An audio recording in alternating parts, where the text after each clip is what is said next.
Hello everyone, welcome back to Prakshi classes. We are back again with the new video on MCQ series Commerce. ठीक है, इसमें हम फिर से HTET PGT commerce and जो UGC net commerce का exam आने वाला है उसके लिए प्रिपरेशन कर रहे हैं।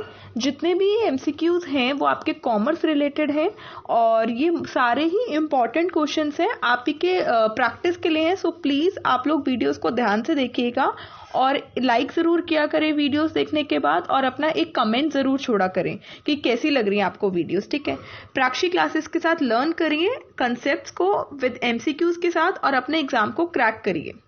हम जितने भी अभी तक क्वेश्चंस कर रहे हैं वो ज़्यादातर हम प्रीवियस ईयर क्वेश्चंस को ले रहे हैं जो या तो HTET के एग्ज़ाम में आए हैं या UP PGT के एग्ज़ाम में आया है या DSSB के एग्ज़ाम में आए हुए हैं या NTA UGC नेट के एग्ज़ाम में आए हुए हैं। तो जितने भी आपके पास क्वेश्चंस हम प्रैक्टिस कर रहे हैं किसी ना किसी टीचिंग एग्ज़ाम कॉमर्स में आए हुए हैं, इसलिए मैं आपके साथ इन MCQs को डिस्कस कर रही हूँ जिससे हमें ये पता चल जाए कि कौन से ऐसे कंसेप्ट हैं जो हमें ज़्यादा जिन पे फोकस करना है। क्योंकि बेटा देखो टाइम कम है और सिलेबस बहुत ज़्यादा है तो सब पे फोकस नहीं किया जा सकता, इसलिए हमें पर्टिकुलर किन्हीं सब्जेक्ट्स पे फोकस करना पड़ेगा और जो पर्टिकुलर सब्जेक्ट्स पे हमें फोकस करना है उसमें से भी हमें ये देखना पड़ेगा कि कौन से कंसेप्ट्स इंपॉर्टेंट हैं और कौन से कंसेप्ट्स इंपॉर्टेंट नहीं हैं। जो आपके लिए कंसेप्ट इंपॉर्टेंट है जिसमें से एग्जाम में से क्वेश्चंस आ सकते हैं वही कंसेप्ट को ध्यान से पढ़िए और बाकी का जैसे एक आइडिया ले लीजिए कि इसमें क्या होता है। ठीक है, तो चलिए आगे बढ़ते हैं। आज का जो क्वेश्चन है वो हमारा क्वेश्चन नंबर 10 रहेगा।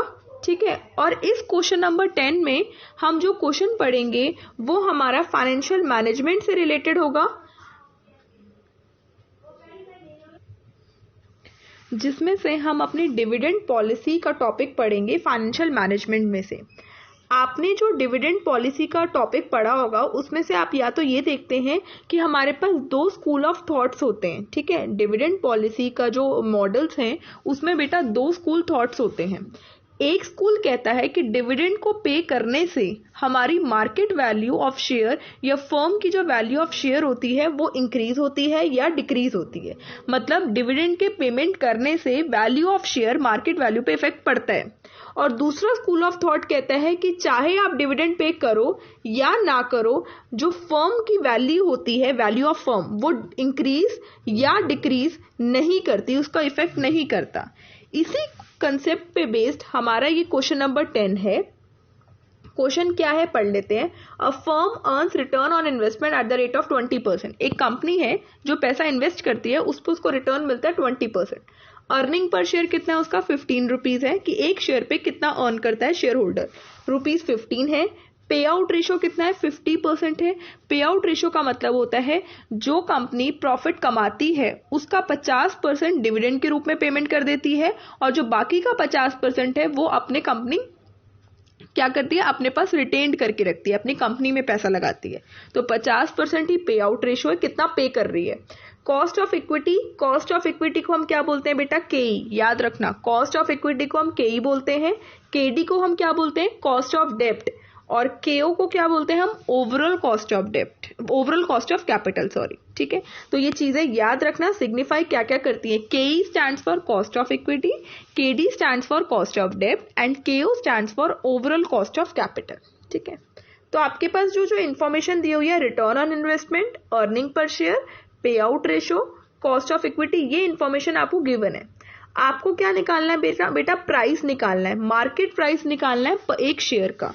किस मेथड के under Walter's method, Walter's model. जब हम डिविडेंड पॉलिसी के मॉडल्स पढ़ते हैं तो मैंने अभी आपको बताया दो स्कूल ऑफ थॉट्स होते हैं। एक स्कूल ऑफ थॉट्स में आपका आता है वॉल्टर मॉडल और उसी में आता है आपका गॉर्डन्स मॉडल, और जो दूसरा स्कूल ऑफ थॉट होता है उसमें आपका रेजिडुअल थ्योरी आता है और आपका आता है MM अप्रोच। ठीक है, मोदिग्लानी एंड मिलर अप्रोच।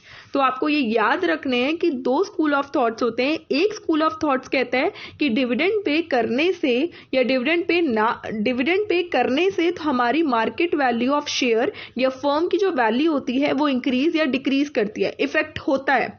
और दूसरा स्कूल ऑफ थॉट कहता है कि डिविडेंड चाहे आप पे करो या ना करो कोई अफेक्ट नहीं होता फर्म की वैल्यू पे या फर्म के शेयर की वैल्यू पे। तो जो स्कूल ऑफ थॉट कहता है कि अफेक्ट होता है उसमें वॉल्टर्स एंड गॉर्डन्स मॉडल आते हैं, और जो स्कूल ऑफ थॉट कहता है कि अफेक्ट नहीं होता फर्म की शेयर पे प्राइस पे, वो उसमें आता है आपका residual theory and MM approach. ये भी याद रखना है। तो हमारा जो क्वेश्चन है वो किस पे बेटा है, बेस्ड वॉल्टर्स मॉडल पे। तो वॉल्टर्स मॉडल को यूज करके हमें मार्केट प्राइस पर शेयर का निकालना है। अब सबसे पहले इसमें याद रखना है वॉल्टर्स मॉडल हो, गॉर्डन्स मॉडल हो या एमएम मॉडल हो, इन तीनों ही मॉडल्स में आपके फॉर्मुलेज हैं। अगर आपको फॉर्मुलेज नहीं आते होंगे तो आप मार्केट प्राइस ऑफ शेयर निकाल ही नहीं सकते, ठीक है। तो मैं जो आपको सिखा रही हूँ वो वॉल्टर्स मॉडल का फॉर्मूला सिखा रही हूँ और सॉल्यूशन दिखाऊंगी। अगर जिसको क्वेश्चन आता है वो वीडियो को पॉज करके क्वेश्चन को सॉल्व करें, ठीक है। हमें क्या क्या गिवन है बेटा, आर क्या होता है, रिटर्न ऑन इन्वेस्टमेंट। कितना गिवन है, 20%। पहले लिख लो क्या क्या गिवन है। ईपीएस क्या होता है बेटा, अर्निंग पर शेयर। कितना है, एक शेयर पे अर्निंग 15 रुपए। पे आउट रेशियो कितना है, 50%, ठीक है। कॉस्ट ऑफ इक्विटी अभी बताया केई होता है, कितना है, 12%। अब वॉल्टर्स मॉडल का हमें क्या लगाना है, फॉर्मूला। वॉल्टर्स मॉडल का फॉर्मूला क्या होता है, P is equal to D upon K E plus R upon K E multiply by E minus T divided by K. बेटा P क्या है, market price of the share, ठीक है। D क्या है, डिविडेंड। KE क्या है, कॉस्ट ऑफ इक्विटी। R क्या है, रिटर्न ऑन इन्वेस्टमेंट। KE क्या है, कॉस्ट ऑफ इक्विटी। E क्या है, अर्निंग पर शेयर, ठीक है। D क्या है, आपका D डिविडेंड है, और KE क्या है, कॉस्ट ऑफ इक्विटी। यहां तक क्लियर, ओके। अब हमें निकालना है कि D कैसे निकलता है, कि एक शेयर पे आप कितना डिविडेंड दे रहे हो। यहां तक क्लियर हुआ, ठीक है। एक शेयर पे आप कितना डिविडेंड दे रहे हो बेटा। एक बात बताओ, 15 रुपए अर्निंग पर शेयर है, ठीक है। एक शेयर पे आप इतना अर्न कर रहे हो 15 रुपए, उसमें से 15 रुपए अर्न करने के मल्टीप्लाई 50% क्यों किया बेटा। अगर हम अर्निंग पर शेयर को उसमें हम मल्टीप्लाई कर दे डिविडेंड पे आउट रेशियो से, तो उसका मतलब क्या होता है, डिविडेंड, कि 15 रुपए में से जो 7.5 रुपए है वो आपका डिविडेंड के रूप में पे हो रहा है, और बाकी का जो 7.5 रुपए है वो रिटेन्ड अर्निंग्स रखी जा रही है कंपनी में। 15 रुपए एक शेयर पे अर्न हो रहा है, उसमें से कितना डिविडेंड के रूप में जा रहा है, रिटर्न 15 रुपए के हिसाब से आ रहा है, बट उसमें से अर्निंग कितनी हो रही है शेयर पे, शेयर होल्डर को कितना दिया जा रहा है डिविडेंड के रूप में, 7.5 रुपए। तो 15 को मैंने मल्टीप्लाई किया 50% से, तो आता है 7.5। तो डिविडेंड पर शेयर कितना है, 7.5 रुपए। वापस से वैल्यू पुट करनी है, पी का पी, डी हो गया 7.5, के ही आपका 12% है, इसको परसेंट से हटा के अब कितना बन जाएगा, 0.12। तो 0.12 प्लस आर कितना है बेटा, रिटर्न ऑन इन्वेस्टमेंट 20% है, तो परसेंट से हटाएंगे तो 0.20। तो 0.20 अपॉन के कितना है, 0.12। ब्रैकेट में कितना है, अर्निंग माइनस डिविडेंड। अर्निंग कितनी है शेयर पे, 15 रुपए, उसमें से डिविडेंड कितना जा रहा है, 7.5 रुपए, तो 15 में से 7.5 चला जाएगा, डिवाइडेड बाय के कितना है, 0.12। 7.5 को 0.12 से डिवाइड किया तो इट इज 62.5, ठीक है। फिर 0.20 को पहले क्या करना है, 0.12 को पहले इन दोनों नहीं, पहले आप 15 में से 7.5 को माइनस करो, इट इज 7.5। फिर आप इस 7.5 को क्या करो, 0.12 से मल्टीप्लाई करो, ठीक है। मल्टीप्लाई करने के बाद जो वैल्यू आ गई उसमें क्या ऐड कर दोगे, उसको आप डिवाइड कर दोगे 0.20 से। या आप ऐसे भी कर सकते हो बेटा, मैं दोबारा बताती हूँ, ये बेटा ऐसे लिखा हुआ है, R upon K E multiply by E minus T. हाँ, तो पहले वाला जो ऑप्शन है वो गलत बताया मैंने।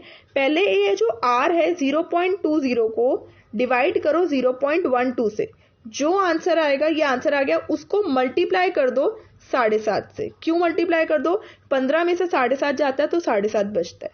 तो बेटा पहले ये आर अपॉन के ई पूरा डिवाइड होगा, ठीक है, आर अपॉन के ई पूरा डिवाइड होगा। डिवाइड होने के बाद जो आंसर आएगा वो ब्रैकेट वाले मल्टीप्लीकेशन होगा, ठीक है। तो आंसर कितना आ रहा है, 12.5, और इसको पूरे को डिवाइड कर दो 0.12 से, तो 62.5 का 62.5 रहा। 12.5 को 0.12 से डिवाइड किया तो 104.16, दोनों को ऐड किया तो फाइनल आंसर कितना आ रहा है, 166.67। तो इसका मतलब है हमारा मार्केट प्राइस ऑफ शेयर कितना है, 166.67। ये कैसे निकला, ये ऐसे निकला। आपको बस क्या याद रखना है, वॉल्टर्स मॉडल याद रखना है, और वॉल्टर्स मॉडल में आपको ये याद रखना है, पहले आर अपॉन के डिवाइड हो जाएगा, फिर जो आंसर आएगा उसको ई माइनस टी से मल्टीप्लाई कर देना, फिर जो आंसर आएगा उसको के से डिवाइड कर देना, तो ये वाले आंसर आ जाएगा इस फाइनल पार्ट का। उसको ऐड कर देना इस वाले पार्ट में। तो दोनों वैल्यूज को ऐड करने के बाद आपके पास ये फाइनल आंसर आ गया। क्लियर हुआ? तो वॉल्टर्स मॉडल किस पे बेस्ड है? एक फॉर्मूले पे बेस्ड है। उस फॉर्मूले से आप मार्केट प्राइस ऑफ शेयर निकाल सकते हो। इस क्वेश्चन में बेटा ऐसा भी आ सकता था कि market price of share given हो और आपको बोला जाए केई निकालने के लिए, तो तब भी आपको फॉर्मूला यही यूज करना है, वैल्यूज पुट करना, आगे फर्दर सॉल्व करके इक्वेशन की तरह सॉल्व करके आप किसकी वैल्यू निकाल लोगे? केई की। तो कुछ भी आ सकता है, कुछ भी चीज निकालने आ सकती है, बट मोस्ट प्रोबेबली जो 99% केसेस में आता है वो मार्केट प्राइस ऑफ शेयर को कैलकुलेट करना ही आता है, फिर चाहे वो वॉल्टर्स मॉडल से आ जाए, फिर चाहे वो गॉर्डन्स मॉडल से आ जाए।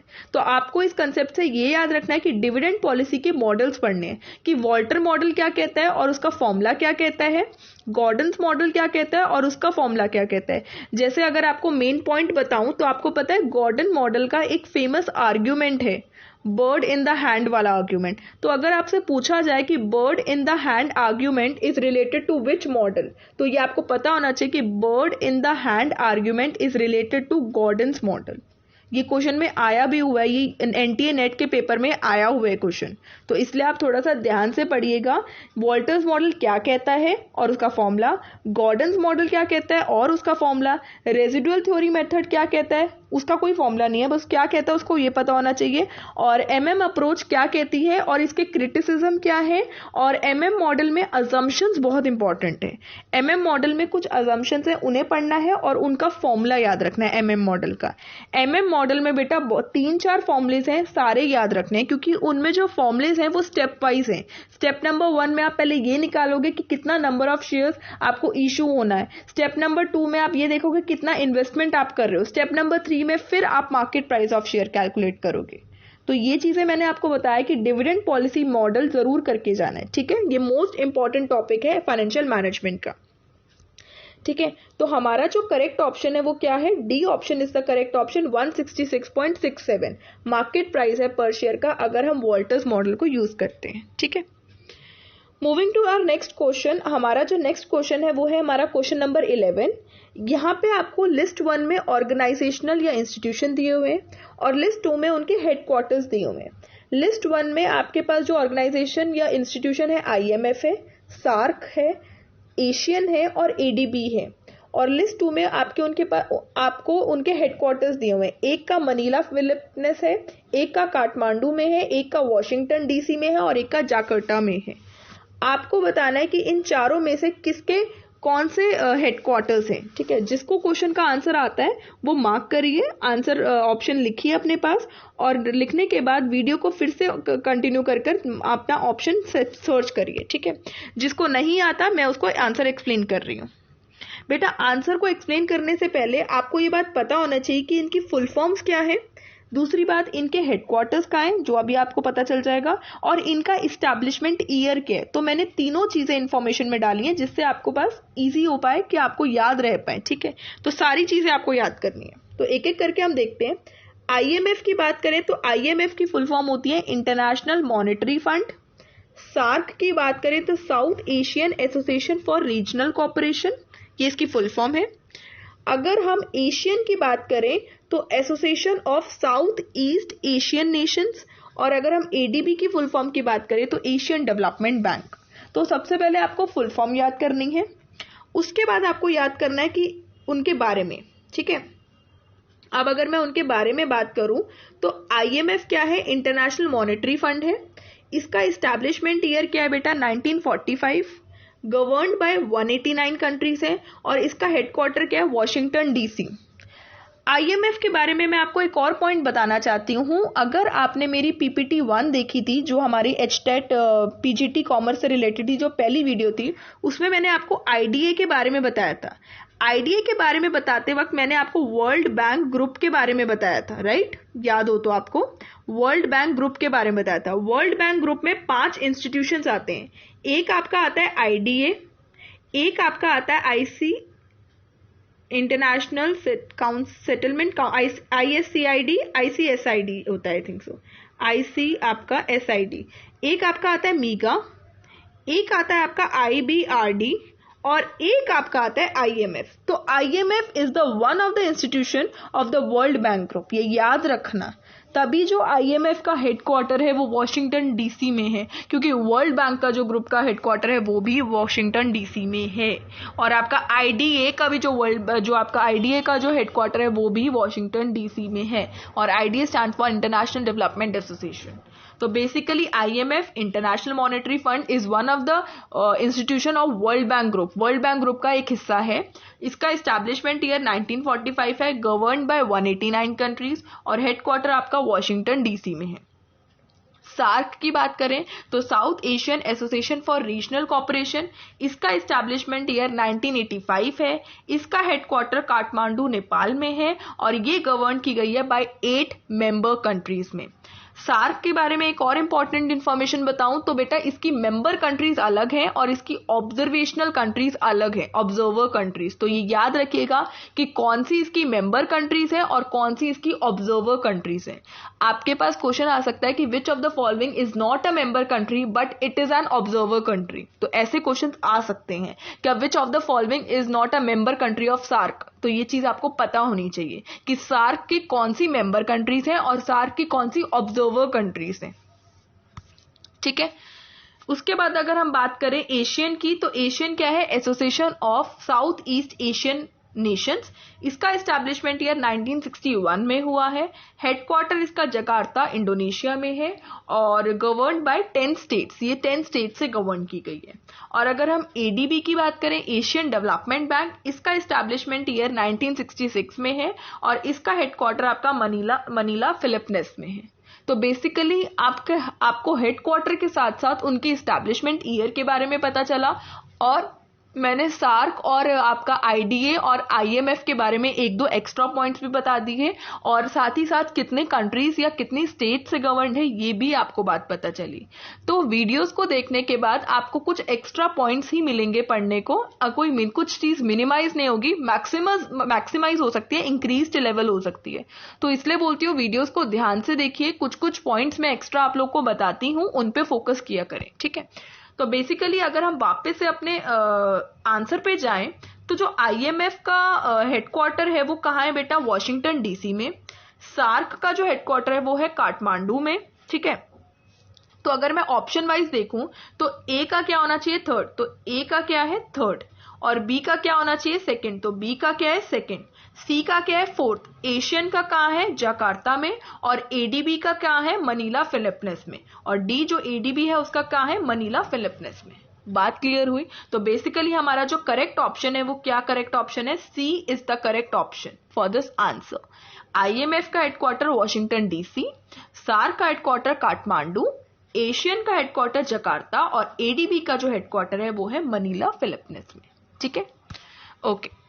So thank you so much for watching this video. I hope कि वीडियो आपको पसंद आई हो और अगर पसंद आई होगी तो do like, do share and do comment on the video about your feedback so that अगर कोई भी चांसेस हो इम्प्रूवमेंट की, मैं इम्प्रूव करके और नई वीडियोस लेकर आऊँ आपके साथ। और प्लीज सब्सक्राइब करना मत भूलिए प्राक्षी क्लासेस के चैनल को, जिससे आपको एवरी टाइम न्यू वीडियो मिल जाए। तो do like, do share and do comment on the video and share more and more with your friends जो लोग HTET की तैयारी कर रहे हैं, जो लोग आपके NTA नेट UGC नेट की तैयारी कर रहे हैं एग्जाम की, उनके लिए उन तक वीडियोस पहुंचाइए, क्योंकि बेटा फ्री ऑफ कॉस्ट है तो बहुत लोगों की हेल्प हो सके। क्योंकि ये ऐसा काम है जितना लोग उसको फॉरवर्ड करेंगे, जितना लोग इसको प्रमोट करेंगे, मुझे भी खुशी होगी एंड मैं और ज़्यादा से ज़्यादा वीडियोस प्रोवाइड करूंगी। So please don't forget to subscribe my channel. ठीक है, thank you so much, bye bye, take care. और ऐसी अपनी प्रिपरेशन को कंटिन्यू रखें प्राक्षी क्लासेस के साथ। और मैं आपके साथ प्रॉमिस करती हूँ कि मैं रोज़ आपके लिए एक वीडियो अपलोड करूंगी जिसमें हम अपने MCQ सीरीज से रिलेटेड बहुत सारे क्वेश्चंस को पे फोकस करेंगे और उन क्वेश्चंस के साथ हम कंसेप्ट पे फोकस करेंगे। ठीक है, so thank you so much.